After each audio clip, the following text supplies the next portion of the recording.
প্রকল্পের কাজ 4, বিজ্ঞান ও প্রকল্প, সায়েন্স অ্যান্ড হাইপোথেসিস, পৃষ্ঠা 203। প্রথম অধ্যায় 1.1 ভূমিকা।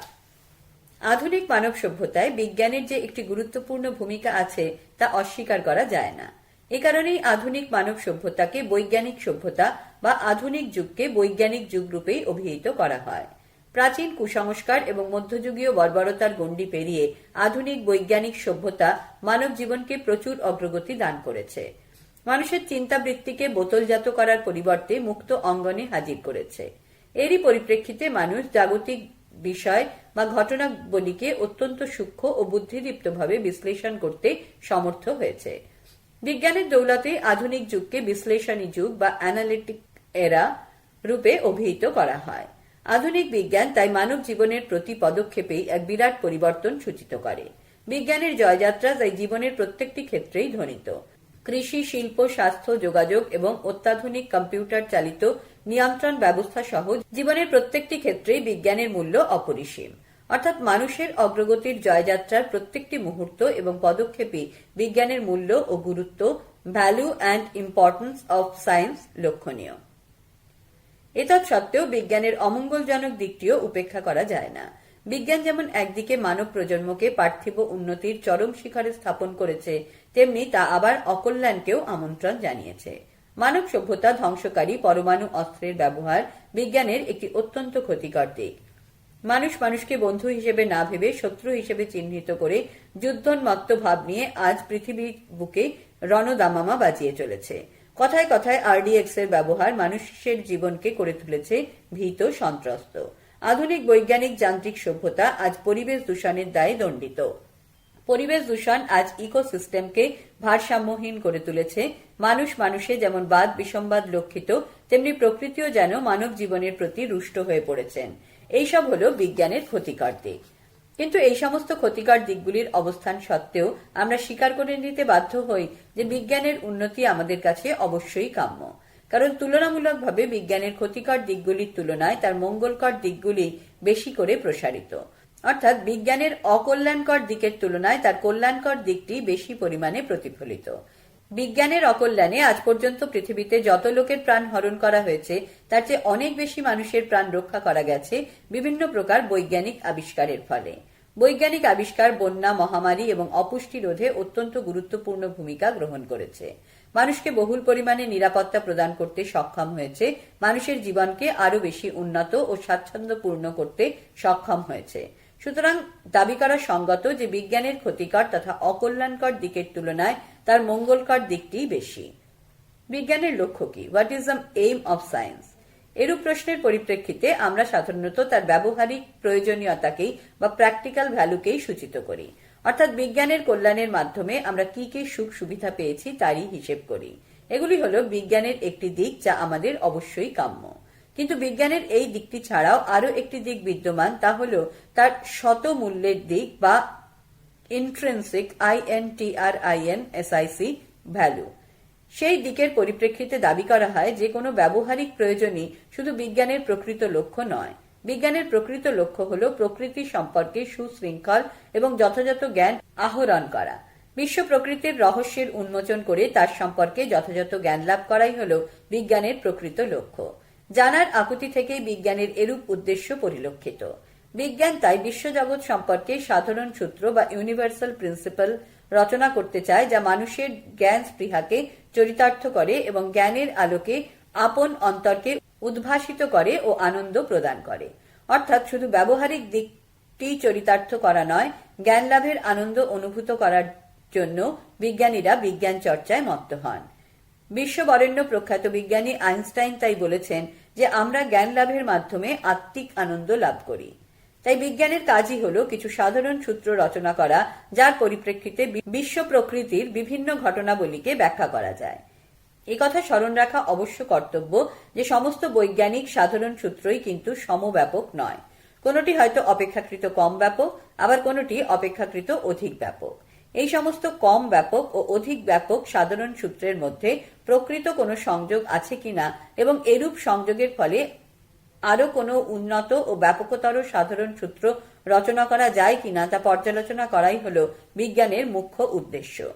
যুক্তিবিজ্ঞানী কপি পয়কার পয়হাস্যই তাই মনে করেন যে একটি সাধারণ নিয়ম থেকে আরেকটি অতি ব্যাপকতম সূত্র প্রণয়ন করাই হল বিজ্ঞানের মূল উদ্দেশ্য। উদাহরণস্বরূপ উল্লেখ করা যায় যে ইতালির প্রখ্যাত বিজ্ঞানী গ্যালিলিও GALILEO পতনশীল বস্তু সম্পর্কে কয়েকটি সাধারণ সূত্র রচনা করেন। পৃষ্ঠা 204। প্রায় একই সময়ে প্রখ্যাত জার্মান জ্যোতির্বিজ্ঞানী কেপলার KEPLER কয়েকার প লয়কার র গ্রহ নক্ষত্রের গতি সম্পর্কে কয়েকটি সাধারণ সূত্র রচনা করেন।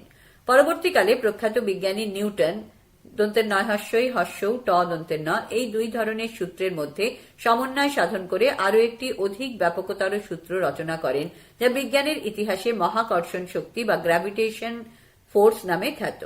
এই ধরনের নিয়মসমূহ রচনা করেই বিজ্ঞানীরা জ্ঞান পিপাসা চরিতার্থ করেন এবং জাগতিক ঘটনাসমূহের বৈজ্ঞানিক ব্যাখ্যা বা সায়েন্টিফিক এক্সপ্লেনেশন প্রদান করেন। 1.2 প্রকল্পের বিষয়। আমাদের এই প্রকল্পের নাম হল বিজ্ঞান ও প্রকল্প। এই প্রকল্পটিতে আমরা এই সম্পর্কে বিস্তারিত আলোচনাকে উপস্থাপিত করতে চাই। 1.3 প্রকল্পের গুরুত্ব। পাশ্চাত্য যুক্তিবিজ্ঞানের বিজ্ঞান ও প্রকল্প সম্পর্কে ধারণা প্রতিষ্ঠা করাই প্রকল্পটির গুরুত্ব।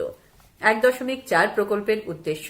প্রকল্পটির উদ্দেশ্য হল বিজ্ঞান ও প্রকল্প সম্পর্কে বিস্তারিত জানা আর এরূপ জানার মাধ্যমে আমাদের বৈজ্ঞানিক জ্ঞানের পরিধিকে বাড়িয়ে তোলা।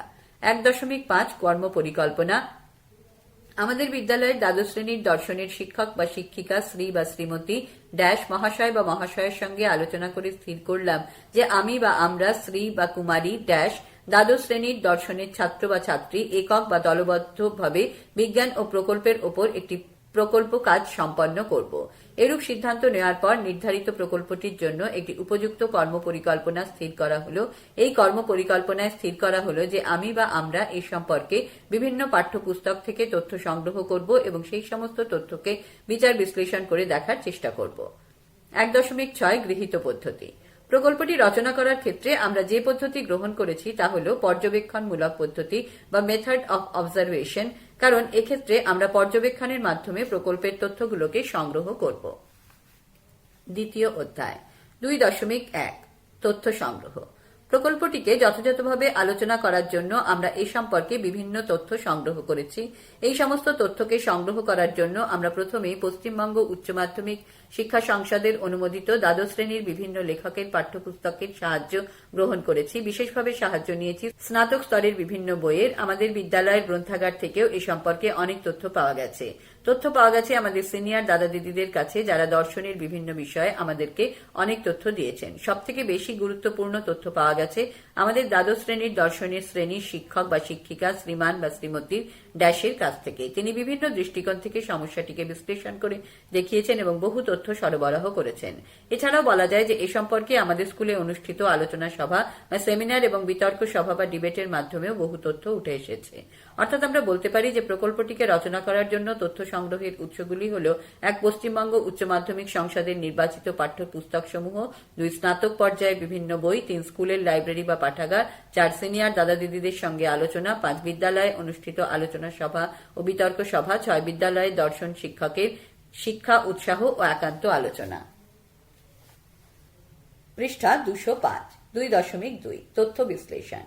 বিজ্ঞানের আলোচনা প্রসঙ্গেই ব্যাখ্যার বা এক্সপ্লানেশনের বিষয়টি উত্থিত হয়, কারণ বৈজ্ঞানিক আলোচনা শুধু জাগতিক ঘটনা বা বিষয়সমূহকেই জানতে চেষ্টা করে না, তার যুক্তিসিদ্ধ ব্যাখ্যাও প্রদান করে। সাধারণ মানুষ তাদের দৈনন্দিন জীবনে যে সমস্ত ঘটনা পর্যবেক্ষণ করে তা কোনো ব্যাখ্যার ধার ধারে না, কিন্তু বিজ্ঞান আলোচনার ক্ষেত্রে ব্যাখ্যার যে এক গুরুত্বপূর্ণ ভূমিকা বিদ্যমান তা আদৌ অস্বীকার করা যায় না। ব্যাখ্যা হল ব্যাখ্যাত বিষয় সম্পর্কে যুক্তিসম্মত আলোচনা এবং সেই বিষয়ের কারণ সম্পর্কে এক প্রকার সদুত্তর। ব্যাখ্যা হল তাই এমনই এক আলোচনা যার মাধ্যমে যুক্তিসম্মতভাবে ঘটনাটিকে অনুমান করা যায় বা প্রমাণ করা যায়। উদাহরণস্বরূপ উল্লেখ করা যায় যে একজন অফিস কর্মী বা অফিস বয় তার অফিসে দেরিতে উপস্থিত হওয়ার জন্য কিছু যুক্তি উপস্থাপিত করতে পারে। সে হয়তো বলতে পারে যে সে 73 নম্বর বাসে চেপে অফিসে আসে, তা মাঝপথে হঠাৎ দুর্ঘটনায় বিকল হয়ে যায় এবং তার পরিবর্তে অন্য কোনো পরিবহন না পাওয়ায় অফিসে আসতে দেরি হয়েছে। এরূপ কারণ প্রদর্শনী হল তার অফিসে দেরিতে পৌঁছানোর একটি যুক্তিসম্মত ব্যাখ্যা। যুক্তিবিজ্ঞানী কপি তার ইন্ট্রোডাকশন টু লজিক নামক গ্রন্থে ব্যাখ্যাকে বা এক্সপ্লেনেশনকে নিম্নোক্তভাবে উপস্থাপিত করেছেন। ব্যাখ্যা হলো এমন কতগুলো বিবৃতির সমন্বয় বা বর্ণনা যার দ্বারা ব্যাখ্যাত বিষয়টিকে ন্যায়সম্মতভাবে অনুমান করা যায় এবং যে ব্যাখ্যাত বিষয়টিকে গ্রহণ করা হয় তার অন্তঃস্থিত বিভ্রান্তিকর ও সমস্যাপূর্ণ চরিত্রটিকে অপসারিত করা যায়। Within bracket, an explanation is a group of statement or a story from which the thing to be explained can logically be inferred, and those acceptance removes or diminishes its problematic or puzzling character. I. M. Copy, Introduction to Logic, 9th edit, page 529, bracket close. কবি প্রদত্ত ব্যাখ্যার এরূপ সংজ্ঞার ফলে আমরা ব্যাখ্যার ক্ষেত্রে যে বৈশিষ্ট্যগুলিকে পর্যবেক্ষণ করতে পারি। প্রথমত, ব্যাখ্যা এবং অনুমানের মধ্যে এক প্রকার যৌক্তিক ও ঘনিষ্ঠ সম্পর্ক বিদ্যমান, কারণ ব্যাখ্যা ও অনুমান হল একই প্রক্রিয়ার দুটি রূপ। একদিক থেকে যাকে ব্যাখ্যা রূপে উল্লেখ করা হয়, বিপরীত দিক থেকে তাকেই অনুমান বলে গণ্য করা হয়। ব্যাখ্যা হল যেন যুক্তি বাক্য স্বরূপ, আর অনুমান হল যেন তার মাধ্যমে গৃহীত সিদ্ধান্ত স্বরূপ। ব্যাখ্যা ছাড়া তাই কোনো প্রকার অনুমান সম্ভব নয় এবং অনুমানের জন্যই ব্যাখ্যার প্রয়োজন হয়। সুতরাং ব্যাখ্যা এবং অনুমান একে অপরের পরিপূরক। দ্বিতীয়ত, ব্যাখ্যার চরম ও মূল বৈশিষ্ট্য হল তার প্রাসঙ্গিকতা বা রেলিভেন্স, অর্থাৎ প্রাসঙ্গিকতাই হল ব্যাখ্যার বিচারের মূল চাবিকাঠি। যে ব্যাখ্যার দ্বারা কোনো ঘটনার কারণ উপস্থাপিত হয়, সেই ব্যাখ্যা যদি অপ্রয়োজনীয় ও অপ্রাসঙ্গিক হয় তবে সেই ব্যাখ্যার কোনো মূল্যই নেই, কারণ সেরূপ ব্যাখ্যা কোনো কার্যকারণ সম্পর্কেও প্রতিষ্ঠা করতে সমর্থ নয়। উদাহরণস্বরূপ উল্লেখ করা যায় যে ওয়ার্ল্ড ট্রেড সেন্টারে বিমান হানার পর আমার দাঁতের ব্যথা বেড়ে গেছে, তাহলে ব্যাখ্যাটি অবশ্যই অপ্রাসঙ্গিক বলে বিবেচিত হবে। তৃতীয়ত, ব্যাখ্যার অন্য একটি গুরুত্বপূর্ণ মানদণ্ড হল সত্যতা। ব্যাখ্যাটিকে তাই একদিকে যেমন প্রাসঙ্গিক হতে হবে, অন্যদিকে তাকে সত্যও হতে হবে, কারণ ব্যাখ্যাটি যদি মিথ্যা হয় তাহলে তার প্রাসঙ্গিক হওয়ার কোনো প্রশ্নই নেই। মিথ্যা কোনো ব্যাখ্যা আলোচ্য কোনো ঘটনার সঙ্গে কখনোই যুক্ত হতে পারে না। সে কারণেই দাবি করা সঙ্গত যে ব্যাখ্যাটি যেমন প্রাসঙ্গিক হতে বাধ্য, তেমনি তা সত্যও হতে বাধ্য। চতুর্থত, ব্যাখ্যার উদ্দেশ্য হল কোনো জটিল বিষয়কে সহজ ও সরলভাবে উপস্থাপিত করা, কারণ কোনো ঘটনার ব্যাখ্যা প্রদানের মাধ্যমে আমরা তার সংজ্ঞাটিকে উল্লেখ করি। কেন একটি বিশেষ ঘটনা ঘটল তার ব্যাখ্যাদানের মাধ্যমে আমরা কার্যকারণ সম্পর্কটিকেই আবিষ্কার করি এবং জটিল কোনো ঘটনাকে সহজ ও সরলভাবে উপলব্ধি করি। পঞ্চমত, ব্যাখ্যার মাধ্যমে আমরা অনেক সময় বৈজ্ঞানিক সাধারণ নিয়মকেও বিশ্লেষণ করি এবং সাধারণ মানুষের কাছে সহজেই তা বোধগম্য হয়ে ওঠে। কোনো প্রাকৃতিক ঘটনার ক্ষেত্রে ব্যাখ্যার মাধ্যমে যদি কোনো বৈজ্ঞানিক সাধারণ সূত্রকে ইঙ্গিত করা যায় তাহলে তাকে বলা হয় বৈজ্ঞানিক ব্যাখ্যা, অন্যথায় ব্যাখ্যাটি অবৈজ্ঞানিক রূপে গণ্য হবে। বৈজ্ঞানিক ব্যাখ্যা ও অবৈজ্ঞানিক ব্যাখ্যা, সায়েন্টিফিক অ্যান্ড আনসায়েন্টিফিক এক্সপ্লেনেশনস। ব্যাখ্যার বৈশিষ্ট্যের আলোচনার পরিপ্রেক্ষিতে দেখা যায় যে কোনো ঘটনার ব্যাখ্যা বৈজ্ঞানিক বা সায়েন্টিফিক রূপে গণ্য হতে পারে, আবার তা অবৈজ্ঞানিক বা আনসায়েন্টিফিক রূপেও অভিহিত হতে পারে। স্বাভাবিকভাবেই প্রশ্ন হয় যে বৈজ্ঞানিক ব্যাখ্যা কাকে বলে এবং অবৈজ্ঞানিক ব্যাখ্যাই বা কাকে বলে। বৈজ্ঞানিক ব্যাখ্যা বলতে আমরা সাধারণত বিজ্ঞান মনস্ক ব্যক্তিদের দেওয়া কোনো ঘটনার কারণের ব্যাখ্যাকে বুঝি। এরূপ ব্যাখ্যা তাই অবশ্যই তথ্য নির্ভর, যুক্তিসঙ্গত, বৈজ্ঞানিক ভিত্তি সম্পন্ন এবং যাচাইযোগ্য রূপে গণ্য হবে। সাধারণ মানুষও যদি এভাবে কোনো ব্যাখ্যাকে উপস্থাপিত করে তাহলে সে ব্যাখ্যাও বৈজ্ঞানিক ব্যাখ্যা রূপে গণ্য হবে। কিন্তু দেখা যায় যে অধিকাংশ সাধারণ মানুষই এরূপ ব্যাখ্যা প্রদান করে না। তারা অধিকাংশ ক্ষেত্রেই তথ্যহীন, অযৌক্তিক, আজগুবি এবং যাচাইযোগ্যহীন ব্যাখ্যা প্রদান করে। এই ধরনের ব্যাখ্যাকেই বলা হয় অবৈজ্ঞানিক ব্যাখ্যা বা আনসায়েন্টিফিক এক্সপ্লেনেশন। পৃষ্ঠা 206। বৈজ্ঞানিক ব্যাখ্যার প্রকৃত চরিত্র হল প্রাকৃতিক নিয়মের পরিপ্রেক্ষিতে কোনো ঘটনার যুক্তিসঙ্গত ব্যাখ্যা, যাকে প্রমাণ বা যাচাই করা যায়। এরূপ প্রমাণ বা যাচাই অবশ্য সরাসরিভাবে হতে পারে, আবার তা পরোক্ষভাবেও হতে পারে। সরাসরিভাবে এরূপ যাচাইকরণকে বলা হয় সবল যাচাইকরণ, দন্তে সবল বা স্ট্রং ভেরিফিকেশন, এবং পরোক্ষভাবে যাচাইকরণকে বলা হয় দুর্বল যাচাইকরণ বা উইক ভেরিফিকেশন। যে কোনো ধরনেই যাচাইকরণ হোক না কেন, আমরা যাচাইকরণের মাধ্যমে প্রাপ্ত ব্যাখ্যাকেই বৈজ্ঞানিক ব্যাখ্যারূপে গণ্য করতে পারি। অপরদিকে অবৈজ্ঞানিক ব্যাখ্যার প্রকৃত চরিত্র হল প্রাকৃতিক নিয়মের পরিপ্রেক্ষিতে কোনো ঘটনার যুক্তিসঙ্গত কোনো ব্যাখ্যা প্রদান না করা। এরূপ ব্যাখ্যা অবশ্যই বৈজ্ঞানিক তথ্য সমৃদ্ধ নয় এবং অবশ্যই আজগুবি ও কল্পনাপ্রসূত। ফলত এই ধরনের ব্যাখ্যার ক্ষেত্রে প্রমাণযোগ্যতা বা যাচাইযোগ্যতার কোনো অবকাশই নেই।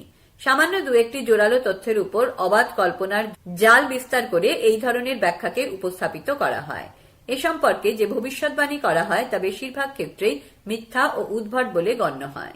এ ধরনের ব্যাখ্যার প্রকৃতপক্ষে কোনো মূল্যই নেই, অথচ অবৈজ্ঞানিক ব্যাখ্যার ব্যবহার যে সর্বাধিক এ বিষয়েও কোনো সন্দেহ নেই, কারণ বেশিরভাগ সাধারণ মানুষই এ ধরনের ব্যাখ্যা প্রদান করে থাকে। বৈজ্ঞানিক এবং অবৈজ্ঞানিক ব্যাখ্যার মধ্যে পার্থক্য। Difference between scientific and unscientific explanations. যুক্তিবিজ্ঞানী কপি কয়কার পয়হস্যই তার ইন্ট্রোডাকশন টু লজিক নামক গ্রন্থে বৈজ্ঞানিক এবং অবৈজ্ঞানিক ব্যাখ্যার মধ্যে মূলত তিন প্রকারের পার্থক্যকে উল্লেখ করেছেন। এই তিন ধরনের পার্থক্য হল: ১. দৃষ্টিভঙ্গিগত পার্থক্য বা difference from the view point of attitude. ২. ভিত্তিগত পার্থক্য বা difference from the view point of basis. এবং ৩.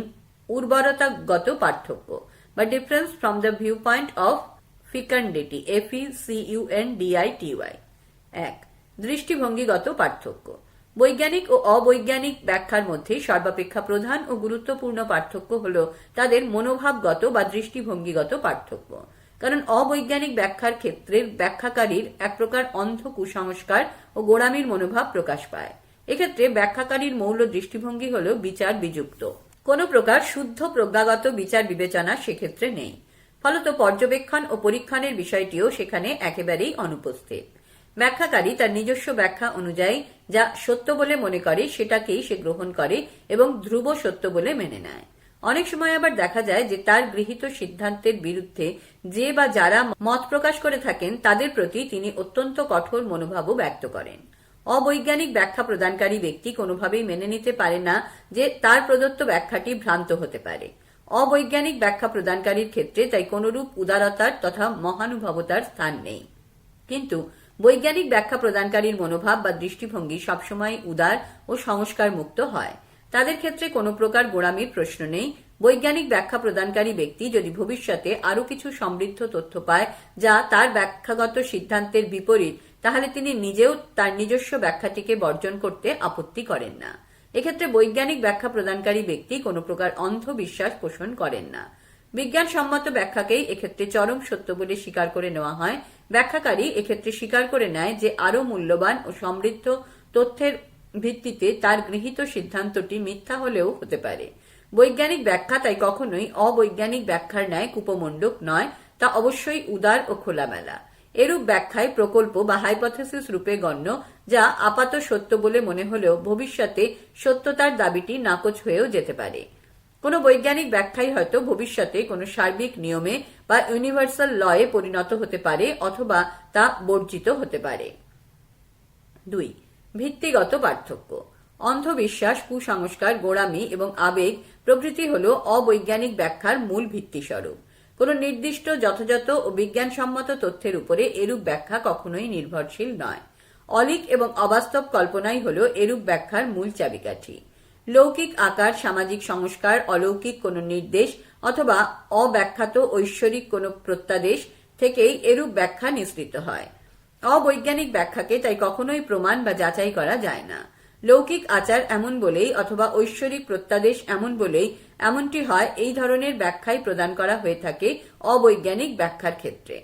এ হল পুরোপুরিভাবে ব্যাখ্যাকারীর এক প্রকার মানসিক অবস্থার বহিঃপ্রকাশ মাত্র।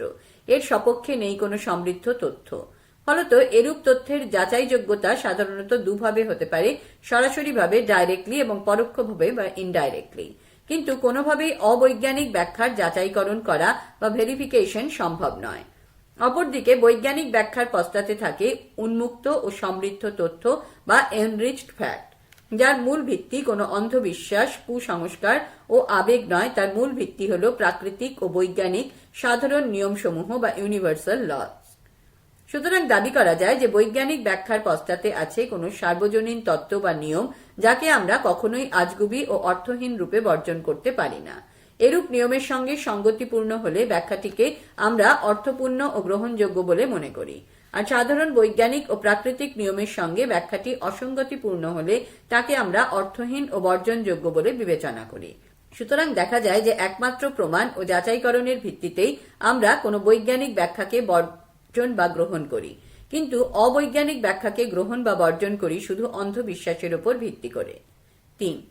উর্বরাগত হস্য বয়রে প্রয়াকার গত পার্থক্য। উর্বরতার পরিপ্রেক্ষিতে বৈজ্ঞানিক ও অবৈজ্ঞানিক ব্যাখ্যার মধ্যে এক প্রকার পার্থক্য পরিলক্ষিত হয়। বৈজ্ঞানিক ব্যাখ্যাকে অধিকতর উর্বর এবং অবৈজ্ঞানিক ব্যাখ্যাকে অধিকতর অনুর্বর বলে অভিহিত করা হয়। কোনো ব্যাখ্যা যে বিষয়কে ব্যাখ্যা করতে চায় যদি সেই বিষয়টি ছাড়াও অন্য কোনো বিষয়কেও ব্যাখ্যা করতে সমর্থ হয় তবে সেই ব্যাখ্যাকেই বলা হয় উর্বর ব্যাখ্যা। পৃষ্ঠা 207। অপরদিকে অনুর্বর ব্যাখ্যা হলো সেই ব্যাখ্যা যা বাক্যের বিষয় ছাড়া আর অন্য কোনো কিছুকেই ব্যাখ্যা করতে সমর্থ নয়, এমনকি তা ব্যাখ্যাত বিষয়টিকেও যথোপযুক্তভাবে ব্যাখ্যা করতে সমর্থ হয়। উর্বর তথা বৈজ্ঞানিক ব্যাখ্যার ক্ষেত্রে ভবিষ্যৎবাণীটি অত্যন্ত জোরালো হয়, যা অবৈজ্ঞানিক ব্যাখ্যার মধ্যে একেবারেই অনুপস্থিত। উদাহরণস্বরূপ উল্লেখ করা যায় যে মহাকর্ষণ শক্তি সম্পর্কিত ব্যাখ্যাটি বা এক্সপ্লানেশন অব গ্র্যাভিটেশনাল ফোর্স তার ব্যাখ্যাত বিষয় তথা গ্রহ নক্ষত্রের গতি সম্পর্কিত ব্যাখ্যাদানই সীমিত নয়, তা অপরাপর বিষয় তথা সূর্যগ্রহণ, চন্দ্রগ্রহণ, জোয়ার ভাটা, এমনকি দিন ও রাত্রির আবর্তন সম্পর্কিত ব্যাখ্যাতেও পরিব্যাপ্ত।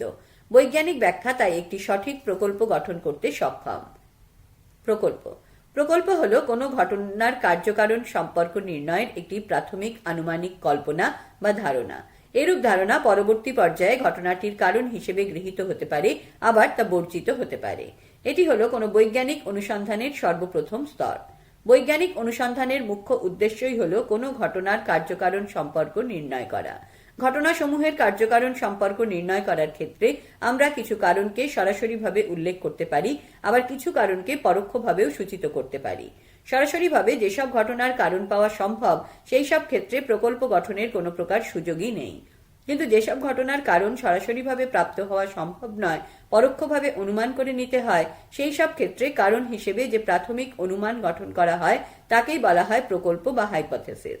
প্রকল্পের ধারণাটিকে তাই এভাবেই উল্লেখ করা যায়: প্রাক যোগ কল্পনা সমান প্রকল্প। প্রাক শব্দটির অর্থ হল প্রাথমিক বা প্রথম এবং কল্পনা শব্দটির অর্থ হল অনুমান। এজন্যই প্রকল্পকে প্রাথমিক বা প্রথম অনুমান রূপে গণ্য করা হয়। প্রকল্প যেহেতু তথ্য সমৃদ্ধ ও যুক্তি নির্ভর এবং এক্ষেত্রে খামখেয়ালিপনা ও আজগুবির কোনো স্থানই নেই, সেহেতু প্রকল্পকে বৈজ্ঞানিক ব্যাখ্যা বা সায়েন্টিফিক এক্সপ্লেনেশন হিসেবে গ্রহণ করা হয়। প্রকল্প ও বৈজ্ঞানিক ব্যাখ্যার মূল্যায়ন, evaluation of hypothesis or scientific explanation.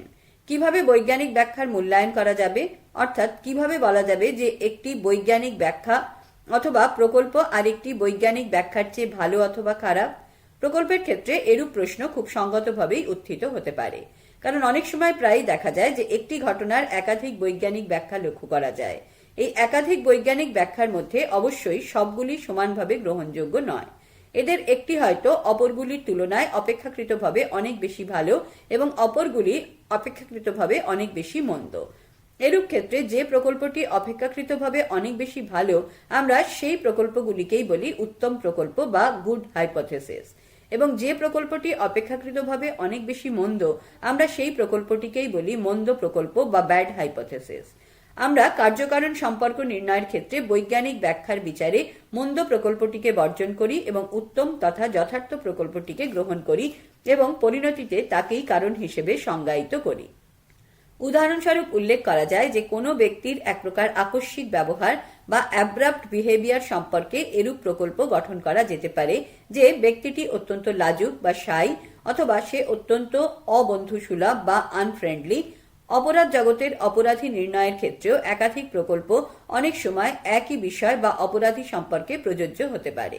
এমনকি বিজ্ঞানের ক্ষেত্রেও একই বিষয় সম্পর্কে একাধিক প্রকল্প গঠন করা সম্ভব। উদাহরণস্বরূপ বলা যায় যে উত্তপ্ত হলে বস্তুর আয়তন বৃদ্ধি পায়।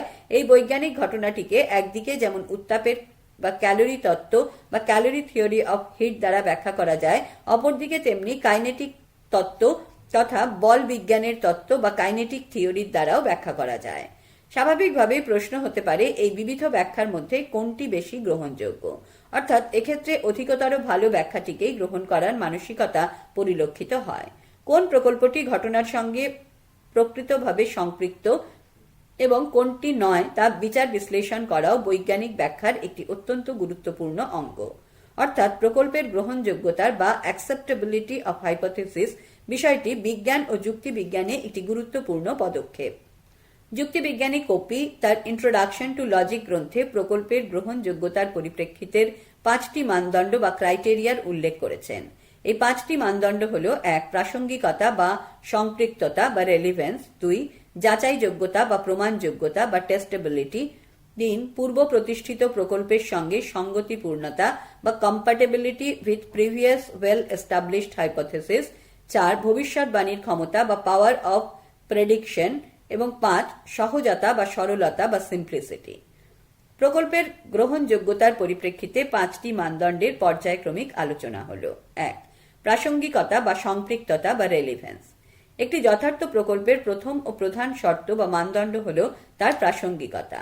এলোমেলো, খামখেয়ালি বা দিশাহীনভাবে কোনো প্রকল্পকেই রচনা করা হয় না, কারণ এরূপ প্রকল্প গঠনের দ্বারা কখনোই কার্যকারণ সম্পর্ককে প্রতিষ্ঠা করা সম্ভব নয়। কাজেই প্রকল্পের প্রাসঙ্গিকতা বলতে বোঝায় এমনই প্রকল্প রচনা করা যার দ্বারা অবরোহাত্মক পদ্ধতির মাধ্যমে আলোচ্য ঘটনাটিকে নিষ্কাশন করা যেতে পারে। ফলত যে ঘটনার সম্ভাব্য কারণ হিসেবে প্রকল্পটিকে উপস্থাপিত করা হয়, সেই প্রস্তাবিত প্রকল্প এবং আলোচ্য ঘটনার সঙ্গে যদি কোনো প্রকার সঙ্গতি না থাকে, তাহলে প্রকল্পটির কোনো মূল্যই থাকে না। পৃষ্ঠা 208। 2. যাচাইযোগ্যতা বা প্রমাণযোগ্যতা বা টেস্টেবিলিটি। বৈজ্ঞানিক ব্যাখ্যা তথা প্রকল্পের দ্বিতীয় গুরুত্বপূর্ণ মানদণ্ড হল তার যাচাইযোগ্যতা বা প্রমাণযোগ্যতা। যে প্রকল্পটি যাচাইযোগ্য বলে বিবেচিত হবে, একমাত্র সেই প্রকল্পকেই যথার্থ বা উত্তম প্রকল্প হিসেবে গ্রহণ করা হয়, কারণ এরূপ প্রকল্পই কার্যকারণ সম্পর্কের যথার্থ দিশারি রূপে স্বীকৃত। অন্যদিকে যে প্রকল্প যাচাইযোগ্যতাহীনভাবে উপস্থাপিত, সেই প্রকল্প কখনোই কার্যকারণ সম্পর্ক প্রতিষ্ঠা করতে সমর্থ নয় বলেই তা অবশ্যই পরিত্যাজ্য। 3.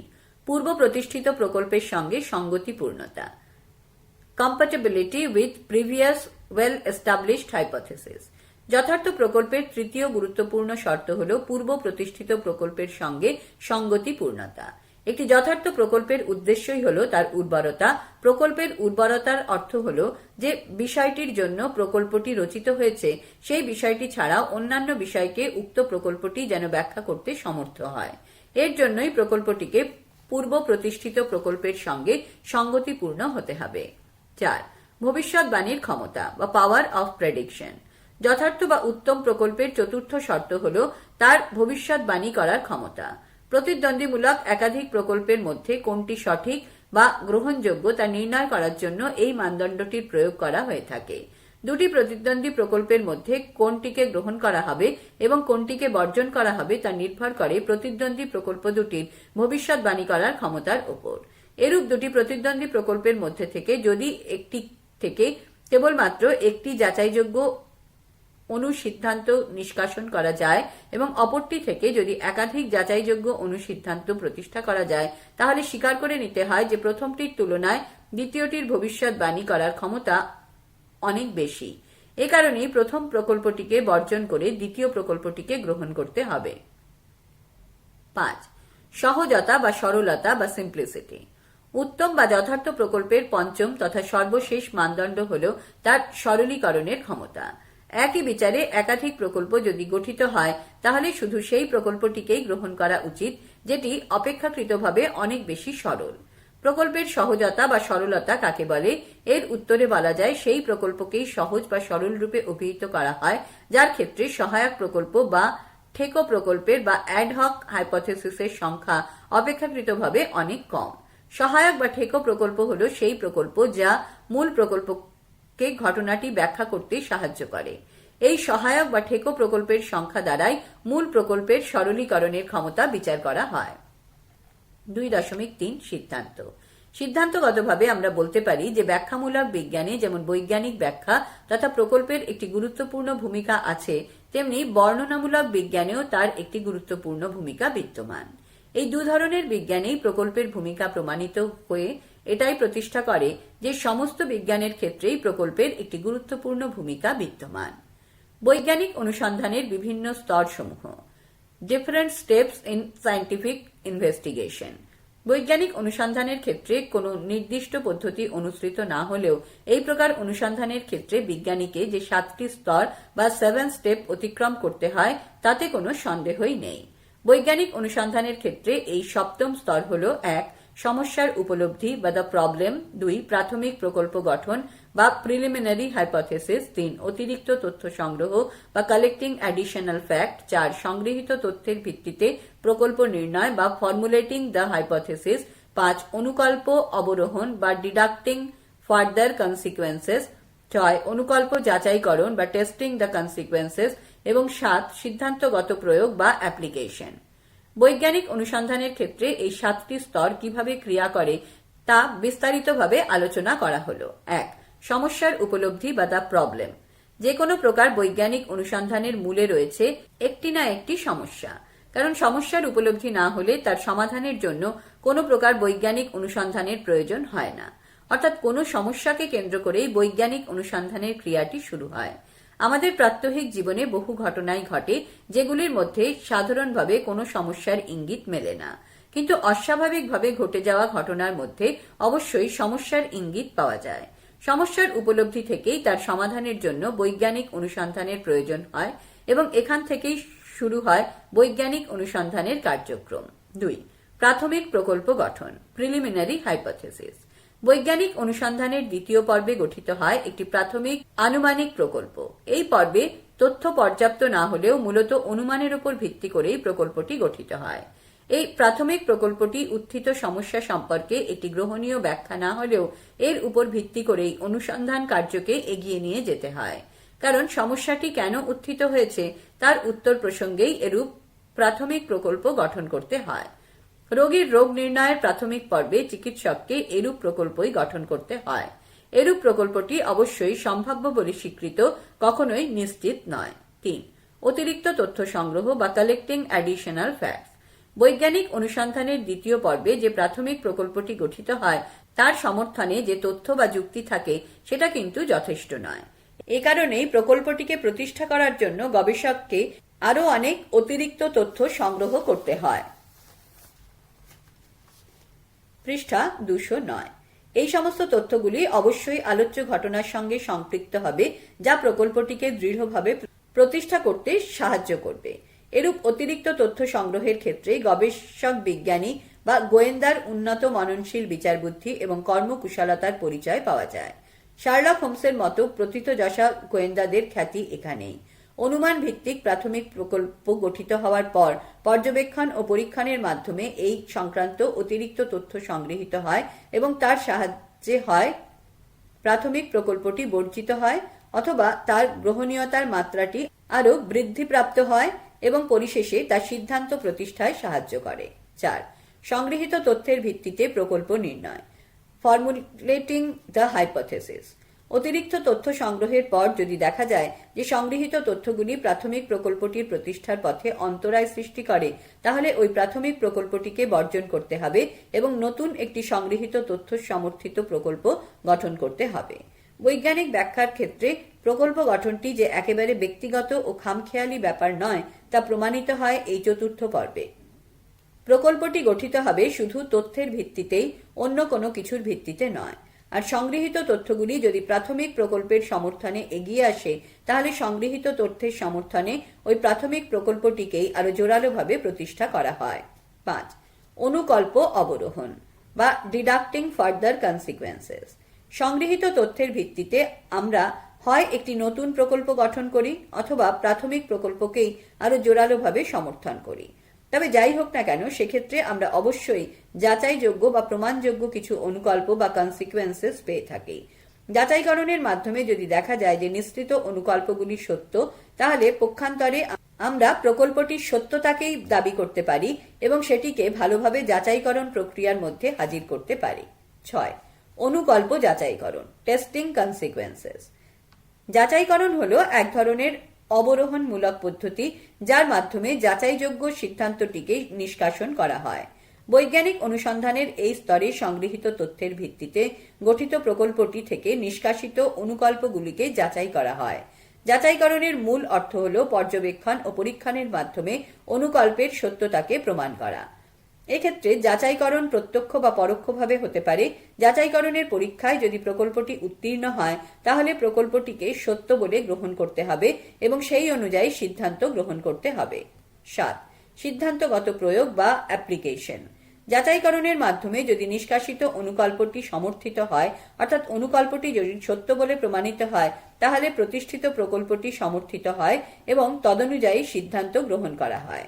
সিদ্ধান্তটিকে শুধু গ্রহণ করলেই চলবে না, তাকে বাস্তব ক্ষেত্রে প্রয়োগ করে দেখিয়ে দিতে হবে যে গৃহীত সিদ্ধান্তটি শুধু তত্ত্বগতভাবেই সার্বিক নয়, তা ব্যবহারিক তথা প্রয়োগের দিক থেকে যথার্থ। যে কোনো ধরনের বৈজ্ঞানিক অনুসন্ধানের ক্ষেত্রে এই 7টি স্তর অবশ্যই পরিলক্ষিত এবং এই সমস্ত স্তরগুলি একটি অপরটির সঙ্গে ওতপ্রোতভাবে জড়িত। তৃতীয় অধ্যায় 3.1 প্রকল্পটির সীমাবদ্ধতা। বিজ্ঞান ও প্রকল্প শীর্ষক প্রকল্প রচনার ক্ষেত্রে বিষয়টির বিভিন্ন দিক নিয়ে আলোচনা করা হয়েছে ঠিকই, এ সম্পর্কে আমাদের জ্ঞানের পরিধি অনেকটাই বিস্তৃত হয়েছে ঠিকই, কিন্তু তা সত্ত্বেও বলা যায় যে শুধু এই প্রকল্পটি কিন্তু আমাদের জ্ঞান বিস্তারের একমাত্র উৎস নয়। এ সম্পর্কে আমাদের অনেক প্রতিবন্ধকতাও অবশ্যই আছে, কারণ এখানেই প্রকল্পটির সীমাবদ্ধতা থেকে যায়। 3.2 কৃতজ্ঞতা স্বীকার।